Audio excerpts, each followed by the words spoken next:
ஈழ நாட்டிலுள்ள தேவார பாடல் பெற்ற சேத்திரங்களில் ஒன்றான திருக்கோணேஸ்வர சிவ பூமியில் கோயில் கொண்டருளியுள்ள அருள்மிகு ஸ்ரீ பத்ரகாளி அம்பாள் ஆலயம் ஈழத்திலுள்ள சக்தி பீடங்களில் தொன்மையும் முதன்மையும் மேன்மையும் உடையதாக விளங்குகின்றது.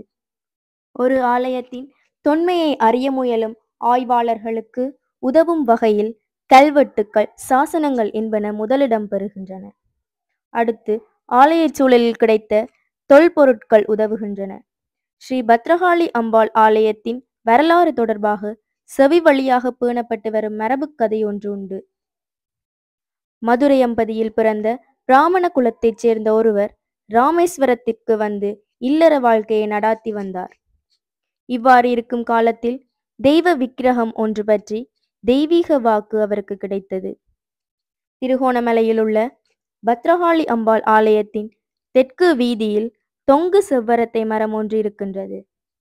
அந்த மரத்தின் அடியில் நிலத்தினுள் ஒரு தெய்வ விக்கிரகம் இருக்கிறது என்ற தெய்வ வாக்கின்படி அந்த பிராமண பக்தர் திருகோணமலைக்கு வந்தார்.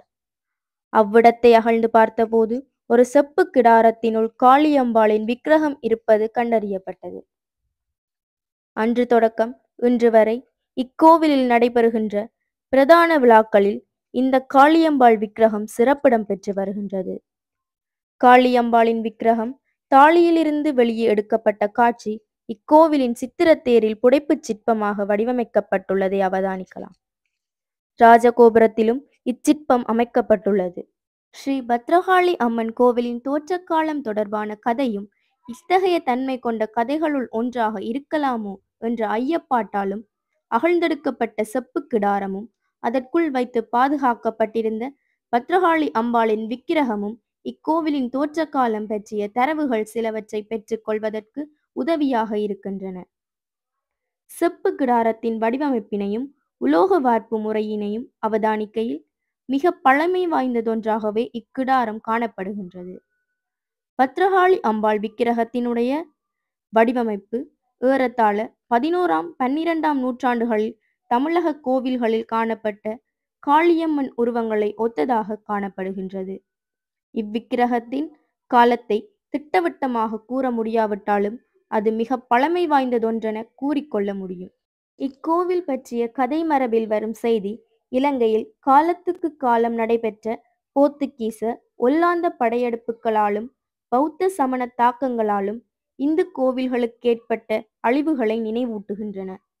இத்தகைய நடவடிக்கையாகவே அந்நியரின் இந்து மத விரோத செயல்கள் நடைபெற்ற 17ஆம் நூற்றாண்டில் காளி கோயில் அம்மன் விக்கிரகமும் செப்பு கிடாரத்தினுள் பாதுகாத்து வைத்து மண்ணுக்கடியில் மறைத்து வைக்கப்பட்டிருந்ததென எண்ண வேண்டும். இன்று ஸ்ரீ பத்ரகாளி அம்பாள் கோவில் இருக்கும் இடத்தில் சோழர் கால கோவில் ஒன்று இருந்ததெனவும் அக்கோவிலுக்குரிய தூண் ஒன்றில் கல்வெட்டொன்று காணப்பட்டதையும் அதனை பேராதனை பல்கலைக்கழக பேராசிரியர் கலாநிதி குணசிங்கம் அவர்கள் ஆய்வு செய்துள்ளார் என்பதனையும் அறிவோம். போர்த்துகீசரின் தாக்கத்தினால் இக்கோவில் அழிக்கப்பட்டு இது மறுபடியும் இந்த இடத்தில் புனரமைக்கப்பட்டதென கொள்ளலாம். ஸ்ரீ பத்ரகாளி அம்பாளின் ஆலயத்தோடு தொடர்புடைய அற்புத கதைகளின் சான்று பொருட்கள் ஆலயத்தின் இன்றும் இருக்கின்றன. நிலத்தின் அடியிலிருந்து எடுக்கப்பட்ட கிடாரமும் காளியம்பாளின் தாமிர திருவுருவமும் ஆலயத்தில் இன்றும் இருப்பது போல சிங்க வாகன அற்புத கதை ஒன்று பத்ரகாளி அம்பாள் கோவிலோடு தொடர்பு உடையதாக காணப்படுகின்றது. சிங்க வாகனம் ஒன்றை இந்தியாவிலிருந்து கப்பலில் ஏற்றிக்கொண்டு இந்து சமுத்திரத்தில் இக்கப்பல் சென்று கொண்டிருந்ததாகவும் ஸ்ரீ பத்ரகாளி அம்பாளின் ஆலயத்திற்கு நேராக இக்கப்பல் ஓடாமல் நின்று விட்டதாகவும் அம்பாளின் அருளால் கப்பற் தலைவன் கண்ட சொற்பனத்தின்படி அந்த சிங்க வாகனத்தை இவ்வாலயத்திற்கு சேர்த்த பின்னரே ஓடத் தொடங்கியதென்றும் கர்ண பரம்பரை கதையொன்று கூறப்படுகின்றது. இந்த சிங்க வாகனம் இன்னும் இவ்வாலயத்தில் இருக்கின்றது. சுமார் 400 ஆண்டுகளுக்கு முன் நிகழ்ந்ததாக கூறப்படும் கதையொன்று ஸ்ரீ பத்ரகாளி அம்பாளிடத்து பயபக்தியை ஸ்திரப்படுத்தி கொண்டிருக்கின்றது. பண்டைய காலத்தில் இவ்வாலயத்திலும் ஆலய சூழலிலும் அனாச்சாரமாக நடந்து கொள்வதற்கு மக்கள் பயப்படுவார்களாம். ஒரு நாள் ஒரு பெண் தலைவிரி கோலத்தோடு அம்பாளுடைய சன்னிதானத்திற்கு முன்பாக உதாசீனமாக சென்றாளாம். அதனால் அப்பெண்ணுக்கு கழுத்து வாங்கல் ஏற்பட்டு தலை ஒரு பக்கம் திரும்பிவிட்டதாம். அம்பாளுக்கு அபச்சாரம் செய்துவிட்டதாக அப்பன் சொப்பனங்கண்டு குற்றத்தை உணர்ந்து ஆலயத்திற்கு வந்து தனது தலைமயிர்களை களைந்து கத்தரித்து நேர்கடனாக கொடுத்த பின்புதான் தலையை சரியான நிலைக்கு திருப்பக்கூடியதாயிருந்ததாம். அந்த தலைமுடியை பாதுகாப்பாக வைத்திருந்து மகிஷாசுர மர்த்தன விழா நடைபெறும் போது அம்பாளுடைய ஜடாமுடியோடு சேர்த்து கட்டி அலங்கரிக்கும் வழக்கம் நடைமுறையில் இருந்து வந்தது. அந்த மயிர்களின் ஒரு பகுதி இன்றும் இருக்கின்றது. முன்னொரு காலத்தில் இவ்வாலய பூசையை செய்து கொண்டிருந்த குருக்கள் ஒருவர் இரவு பூசையை முடித்துக்கொண்டு திருக்கதவை அடைத்துக்கொண்டு வீட்டுக்குச் சென்று விட்டார். தனது பிள்ளை ஆலயத்திற்குள் இருந்ததை அவர் அவதானிக்கவில்லை. வீட்டுக்கு போய் சாப்பாட்டு வேளையில் பிள்ளையை காணாமல் எங்கும் தேடிவிட்டு ஆலயத்திற்கு வந்து பார்த்தபோது பிள்ளை அங்கிருப்பதைக் கண்டு மனைவியிடம் கூறினாராம். பூசை முடிந்து கதவடைத்த பின் ஆலய கதவை திறப்பது சாஸ்கிரத விரோதமானது, ஆச்சாரமற்றது என்பதினால் காலையில் பார்க்கலாம் என்று கூறியும் மனைவி ஏற்றுக்கொள்ளாமல் அடம் பிடித்தாளாம். இந்த வழக்கத்தை அனுசரிப்பது போல இன்றும் ஆலய பூசைகளினதும் நிறைவுற்றவுடனே கதவு அடைக்கப்படுகின்றது போலும். மனைவியின் விருப்பப்படி ஆலயத்தை திறந்த போது காவல் தெய்வமாகிய வைரவர் பிள்ளையை இரண்டாக கிழித்து போடுவதைக் கண்டாராம். அத்தகைய உக்கிர மூர்த்தியாகிய வைரவரை மந்திர தந்திர கிரியைகளினால் இடம்பெயர்த்து எங்கேயோ ஒரு மலையிற் கொண்டு போய் ஸ்தாபித்ததாக கூறுகின்றார்கள். முன்னொரு காலத்தில் இவ்வாலயத்தினுள் சுருண்டு படுத்திருந்த ஒரு நாக சர்ப்பத்தின் மேல் பெரிய பாரமான கிடாரம் ஒன்றை அவதானமின்றி தூக்கி வைத்து விட்டார்களாம். சர்ப்பம் அதன் அடியில் நசுங்கி இறந்து விட்டது. அந்த சர்ப்பத்தின் சாபம் காரணமாக நாகதோஷம் ஏற்பட்டு அந்த குருக்களின் 7 சந்ததிக்கு பின்பே ஆண் குழந்தை பிறந்ததாம். அதுவரையும் பெண் சந்ததியே தொடர்ந்து பிறந்திருக்கின்றது. யாம் அறிந்த வரையில் இவ்வாலயத்தில் பிரம்மஸ்ரீ கார்த்திகேசு குருக்களும் அவருக்கு பின் முறையே பிரம்மஸ்ரீ குமாரசுவாமி குருக்களும் பிரம்மஸ்ரீ சுவாமிநாத குருக்களும் பிரம்மஸ்ரீ சோமாஸ்கந்த குருக்களும் பூசை செய்து வந்துள்ளார்கள். இவர்களில் சோமாஸ்கந்த குருக்களுக்குத்தான் 7வது தலைமுறையில் ஆண் குழந்தை பிறந்தது. அதுவே சிவஸ்ரீ ரவிச்சந்திர குருக்கள். தந்தையார் ஆலயத்திற்கு செய்து வந்த திருப்பணிகளை தொடர்ந்து மாபெரும் திருப்பணிகளை நடைபெற்று கொண்டிருக்கின்றன. சோழ பெருமன்னர்களின் செல்வாக்கு ஈழ நாட்டில் நிலவிய காலத்தில் பல இந்து கோவில்கள் தோற்றம் பெற்றன. 9ஆம் நூற்றாண்டில் சோழ பெருமன்னன் விஜயாலயன் நிதம்பசூதனி எனப்படும் துர்கா தேவிக்கு கோவில் எடுத்த வரலாறு அவனுடைய சாசனங்களில் உண்டு. எனவே சோழ மன்னர்கள் வீரத்தையும் வெற்றியையும் தரும் காளி தேவியை வழிபடும் வழக்கமுடையவர்களாக இருந்ததால் 1ஆம் ராஜராஜ சோழனின் மகனாகிய 1ஆம் ராஜேந்திரன் என்பவனின் மெய்கீர்த்தியை கூறும். கல்வெட்டு தூண் காளி கோவிலில் கிடைத்த கல்வெட்டு பொறிக்கப்பட்ட கற்றூணும் அக்கோவிலில் நிலத்தினுள் இருந்து அகழ்ந்தெடுக்கப்பட்ட கிடாரமும் அதனுள் இருந்த ஸ்ரீ பத்ரகாளி அம்பாளின் திருவுருவமும் இன்றும் கோவிலில் இருப்பதால் ஆலயத்தில் தொன்மை புலப்படுகின்றது. பிரம்மஸ்ரீ சோமாஸ்கந்த குருக்களின் முன்னோர்கள் காளி கோவிலை சிறுக கட்டி பெருக வளர்த்தவர்கள். ஸ்ரீ சோமாஸ்கந்த குருக்கள் காலத்துக்கு காலம் திருப்பணிகள் செய்து வந்தார். என் கடன் பணி செய்து கிடப்பதே என்ற லட்சியத்தோடு அம்பாளுடைய திருவருளை வேண்டி பிரார்த்தித்து கொண்டு திருப்பணி வேலைகளை ஆரம்பித்தார்.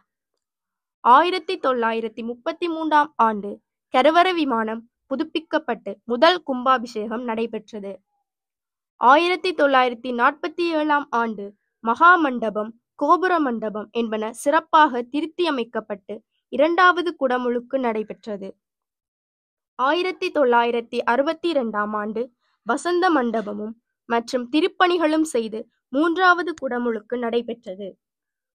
1972ஆம் ஆண்டு இவ்வாலயத்திலிருந்து கட்டுத்தேருக்கு பதிலாக சித்திரத்தேர்கள் 3ம் மஞ்சமும் நிர்மாணிக்கப்பட்டு ரதோற்சவத்துக்கு பயன்பட்டு வருகின்றது. கிழக்கிலங்கையில் முதலாக உருவாக்கப்பட்ட சித்திரத்தேர்கள் இவைகளேயாகும். இவ்வாலயத்திற்கு தேராலயம் தெற்கு வீதியில் அமைந்துள்ளது. 1979ஆம் ஆண்டு கற்பக்கிரக விமானத்தை பூரணமாக திருத்தி அமைத்து அதில் சுதை சிற்பங்களாக சப்த கன்னியர்கள் அமைக்கப்பட்டன. மகா மண்டப சால கிராமத்தில் ராஜராஜேஸ்வரியின் திருவுருவமும் விமானத்தில் கௌரி அம்பாளும் அமைக்கப்பட்டு 4வது கும்பாபிஷேகம் நிறைவேறியது. ஸ்நபன மண்டபம் சிற்ப சித்திர வேலைப்பாடுகளோடு மிகச் சிறப்பாக பூரணமாக மாற்றியமைக்கப்பட்டுள்ளது. அட்டநாக பந்தனம், ராசி சக்கரம் என்பன சுதை சிற்பமாக மேற்தளத்தில் அமைக்கப்பட்டுள்ளன.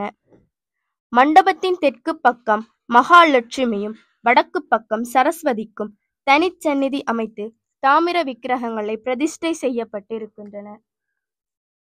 சிம்மம், பலிபீடம், கொடிஸ்தம்பம், மூலாதார கணபதி என்பனவும் அமைந்துள்ள ஸ்தம்ப மண்டபத்தோடு வைரவர், நாகதம்பிரான் என்பவைகளும் தனிச்சந்நிதிகள் அமைந்துள்ளன.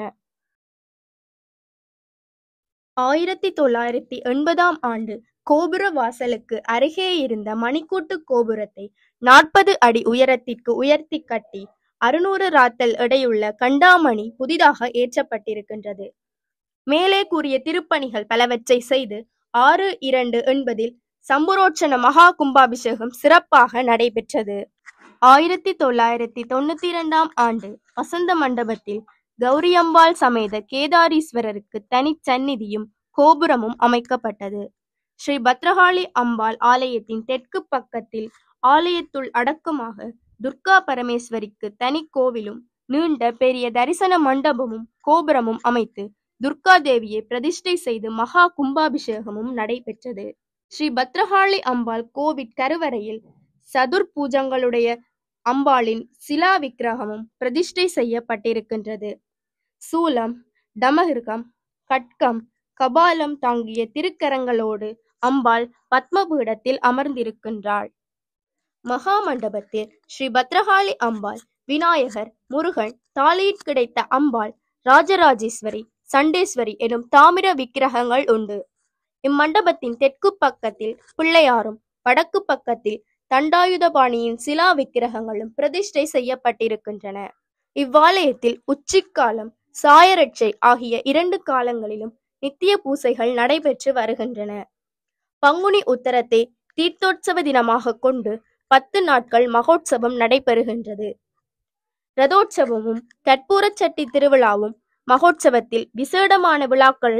பங்குனி உத்தரத்தன்று அம்பாள் கோணேச பெருமான் எழுந்தருளியிருக்கும் கோணவரையின் அடிவாரத்தில் உள்ள கடற்கரையில் அதிகாலையில் தீர்த்தமாடுவார்.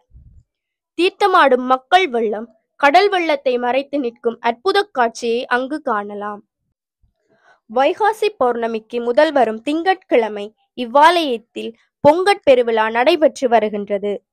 திருகோணமலையில் எழுந்தருளியிருக்கும் ஸ்ரீ பத்ரகாளி அம்பாளுக்கும் திருகோணமலையின் மேற்கே 19 கிலோமீட்டர் தூரத்தில் உள்ள பாலம் போட்டாறு பத்தினி அம்மனுக்கும் வடக்கே 7 கிலோமீட்டர் தூரத்தில் உள்ள செல்லியம்மனுக்கும் ஏதோ ஒருவித தொடர்பு பண்டு தொட்டு இருந்து வருகின்றது. இது மக்களின் பண்பாட்டு தொடர்பாய் இருந்திருக்கலாம். பிரித்தானியர் இலங்கையை கைப்பற்றி ஆட்சி செலுத்தி வரும் காலத்தில் திருகோணமலையில் கடற்படை தளம் அமைக்கும் வேலை செய்வதற்கு இந்தியாவிலிருந்து சீக்கியர்கள் அழைத்து வரப்பட்டார்கள். அவர்கள் தளம் அமைக்கும் காலத்தில் தங்களுடைய நாட்டில் நவராத்திரி காலங்களில் செய்யும் வழிபாட்டு முறைகளில் கும்பம் கட்டி வீதிதோறும் எடுத்து சென்று விழா கொண்டாடும் வழக்கத்தை இங்கு ஆரம்பித்தார்கள். அவர்கள் பணி முடிந்து இந்தியாவிற்கு சென்ற பின் இங்குள்ள இந்துக்கள் கும்ப விழாவை தொடர்ந்தார்கள். அது விரிவடைந்து திருகோணமலையில் உள்ள ஒவ்வொரு ஆலயங்களுக்கும் கும்பங்கள், கரகங்கள் கட்டி கும்ப விழாவை நடத்தி வருகின்றனர். இத்தகைய சிறப்பு விழாக்கள் நடைபெற்று வரும் அருள்மிகு ஸ்ரீ பத்ரகாளி அம்பாளின் ஆலயத்திற்கு ராஜகோபுரமும் அமைப்பதற்கு 1996 ஆண்டு பக்த பெருமக்களின் பக்தி பூர்வமான பிரார்த்தனையுடன் அடிக்கல் நாட்டப்பெற்று 65 அடி உயரமான சப்ததள ராஜகோபுரமும் அம்பாளின் கருவறை திரிதள விமானத்துடன் புனரமைப்பு செய்யப்பெற்ற மாபெரும் திருப்பணிகள் ஸ்ரீ பத்ரகாளி அம்பாள் அருளினாலும் பத்ரகாளி அம்பாள் தேவஸ்தான ஆதீனகர்த்தா வேதாகம மாமணி பிரம்மஸ்ரீ சோ ரவிச்சந்திர குருக்களின் இடையரா முயற்சினாலும் அடியார்களின் ஆதரவினாலும் பூர்த்தியடைந்திருக்கின்றது.